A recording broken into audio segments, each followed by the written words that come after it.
couldn't get along before. How do we get along now? We hear this a lot. People coming in during separation, just after separation, even years after separation, fighting, arguing, built up over the years, significantly enough to hurt the mental fitness of the parents as well as the children.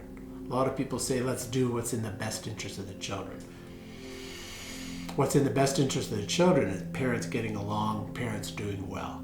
So today's video is about parenting approaches after divorce. What is it we can do? What's ideal? What's second best, third best, fourth best? This is a tough one, so do your deep breathing while you're watching this. Thanks for actually even pressing on anything to do with, what do I do now? What do I do after separation and divorce when it comes to parenting? How can I co-parent with someone I don't get along with? Lots of different strategies and approaches out there. Stay tuned. At the end of the video, we'll provide a resource so that you can get some ideas for yourself. In addition to that, we'll talk about a few strategies that you can do to assess whether you're ready for parenting approach number 1, 2, or 3 after separation.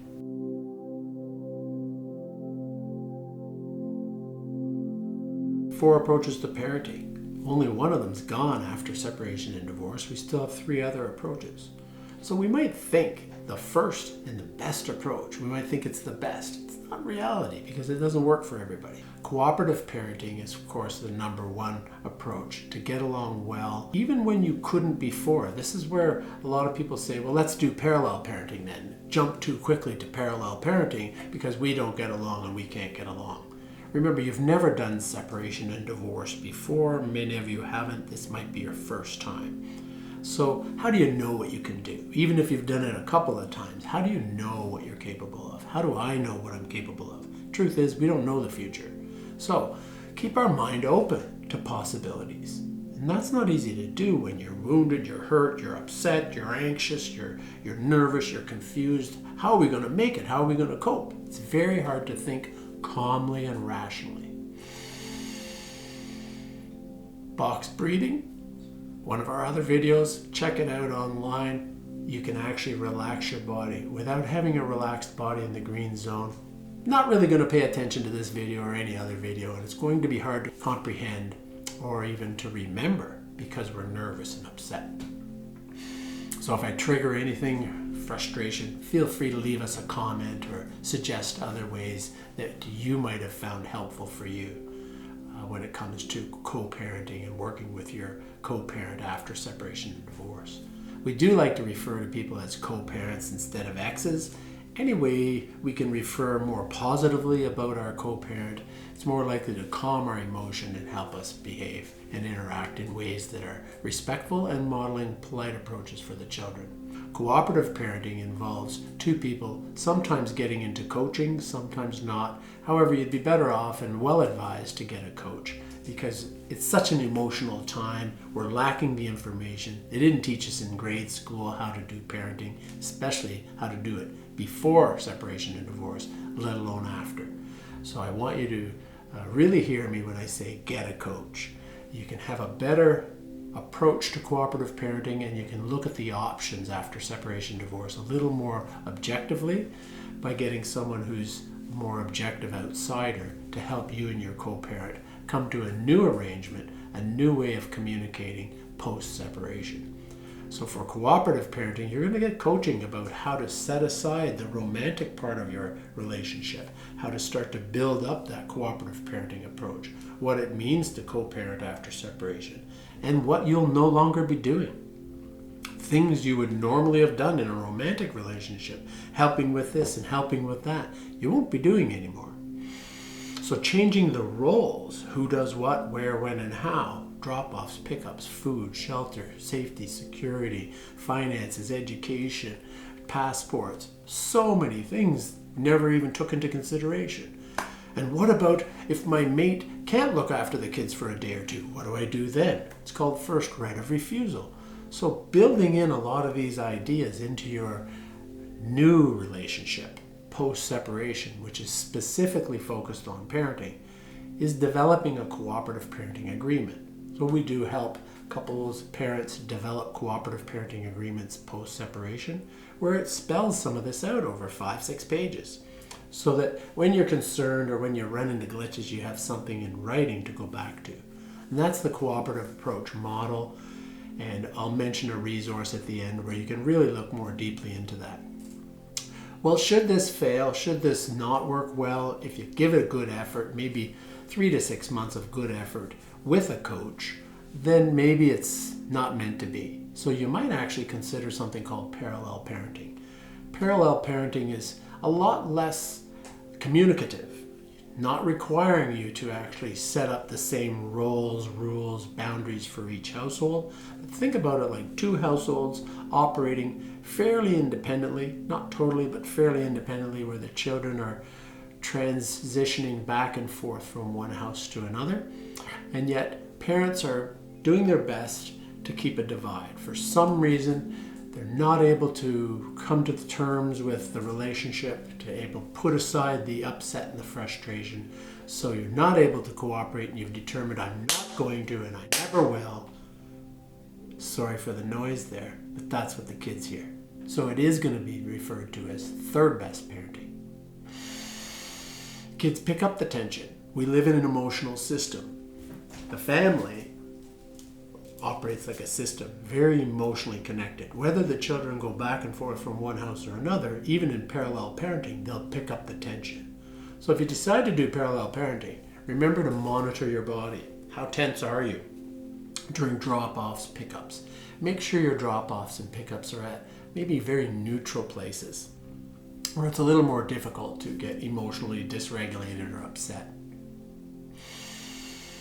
Make sure you're keeping your body in the green zone when you're doing drop-offs, pickups, any phone calls, any communication, even if you're doing email. Double check your email. Make sure it's polite, respectful, friendly.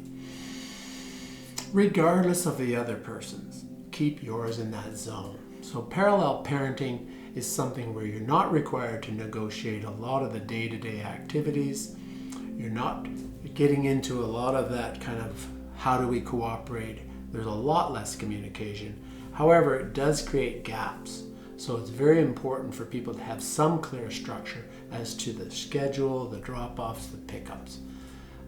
You might not attend doctor's appointments. You might not attend special functions like graduations, etc. together. And you know the impact that might have on the children. However, this is something that you've decided to do as parents now in a parallel parenting plan where you'll alternate who attends special events, schools, birthdays. You might have alternating years as well.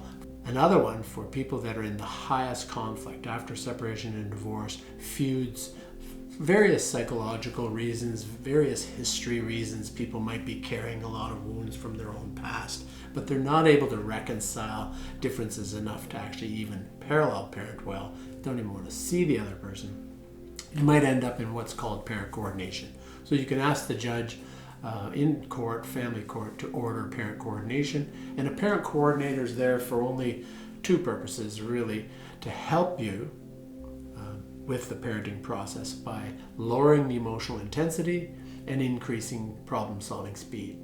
So a lot of times when people are caught up in conflict, the intensity escalates, they're too emotionally intense, and they're slowing down the problem-solving or decision-making. One time, a judge actually left the bench in north of Toronto because parents struggled for weeks and weeks and weeks in court and spent over $5,000 each just to determine who took the child out for Halloween. Judge Harry Brownstone said, that's enough for me. I'm done with looking after and overseeing these types of issues. So it's really up to us. It's up to us as parents to get along and to figure out ways to get along. However, if you can't, the court can do it for you. You can order a parent coordinator. Someone like myself might be ordered to come on board and collect a lot of information from you, teachers, aunts, uncles, and help you make better, quicker, and less emotionally intense decisions. So that would be an order of a named parent coordinator. And those are, as I say, the top 10% of high conflict parents after separation and divorce. Doesn't matter the reason. Remember, you're still amazing and wonderful humans. We all struggle with life. You're not able to do it on your own, so what? Remember, get the judge, get the court to order some structured approach. Cooperative parenting is ordered. It's in legislation now. It's expected that parents will get cooperative parenting assistance after separation in Canada. Parallel parenting could be something you maybe don't get ordered to, but decide to do, and get a coach to help you with that. And then parent coordination, one person would be named and assigned to be the coordinator right up until the children become adults. So that's quite a while. It could be 5-10 years. Parent coordinator comes in and helps sort out some decision making, just so that there's not as much tension in the family and it's felt by everyone in the family. So all of these approaches done well can really help lower the tension, help increase problem solving, improve your capacity to be aware. Instead of confused and upset and hurt, to be more aware, to feel more balanced, and to feel effective as a co-parent as well.